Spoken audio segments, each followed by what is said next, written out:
Sometimes when there's a problem with absenteeism, sickness, stress levels, the focus for change tends to be on what's going wrong right now.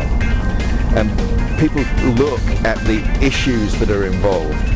They'll look at the processes of work that are involved, and they will try and change those processes. They will try and address those issues. Do you know, most of the time they're wasting their time, because it isn't issues that drive behavior, it's how people feel about the same things. If you want people to get more excited about going to work, more juiced about what it is they're doing, then you have to change the environment that they're in. You have to turn the workplace more into an open-top car on a wonderful day enjoying the scenery, rather than the cramped confines of an airless white van.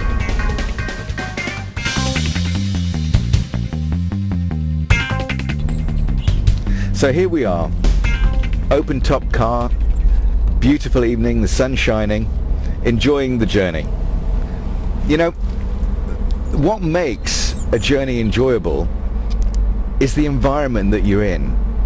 You know, I could be doing this same journey today in the cramped, airless confines of the cab of a white van, and I know that the journey would feel different. Not because the journey is different, but because my emotional response to the journey is different. Workplaces are just like that. It's not about the processes that we're involved in necessarily that's going to make us want to go to work, get excited about being at work, not take a day off sick or hide under the duvet for a day. It's about the environment that we find ourselves in. If we're having fun, if we're excited, if we're stimulated by what's going on around us, then we're more likely to want to go to work. That's why I focus my attention on creating an environment that does just that. The workplace version of the open-top journey, enjoying the sunshine.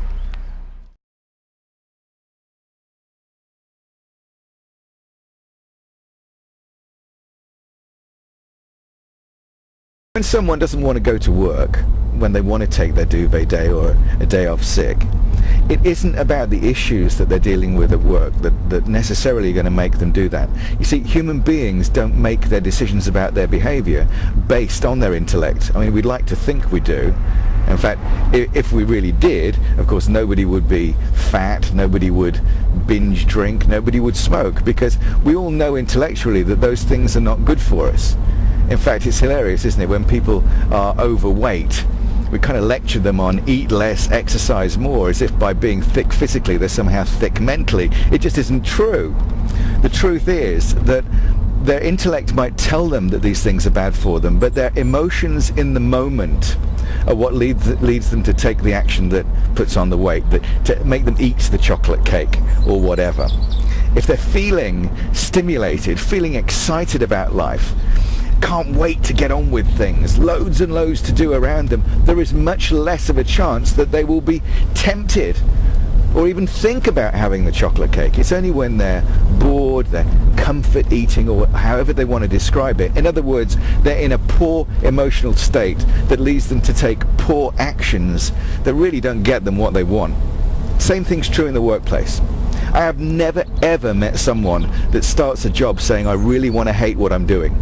I've never met anyone that sets out to say, do you know what, I'd like to take this job just so I can maximize the amount of sick days that I have and really pee everybody off around me. I've never met a leader that wants to create an environment where people don't want to come to work, ever. The reality is, of course, that those environments are created. People do experience these things. But it isn't because someone's trying to make them do that. They just don't know how to do anything different. And the reason why they don't know is because they concentrate on the intellect. They concentrate on the issues.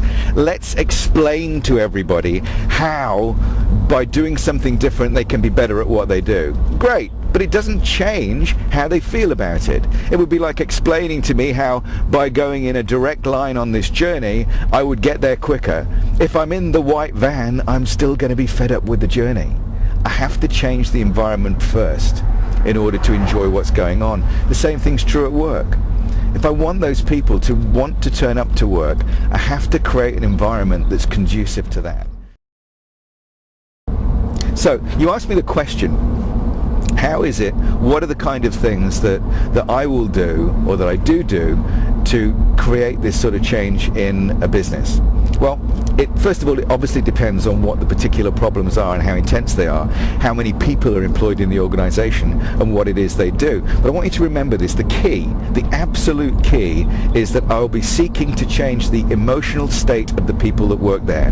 My goal will be to have them want to do more, to have them want to be more efficient, to have them get excited about achieving the end goal, whatever that might be. Now that may mean that I get them to work in groups, cross-functional groups from different departments. It may mean that I get them to play games. It may mean that I focus on individuals who are the really poor performers, the ones that don't want to be there, and I coach them one-on-one to actually say, well, if you don't like what you're doing here, what do you want to do? Whatever the actions are, whatever is necessary, I'll take that action in order to change the environment. And do you know what? It works.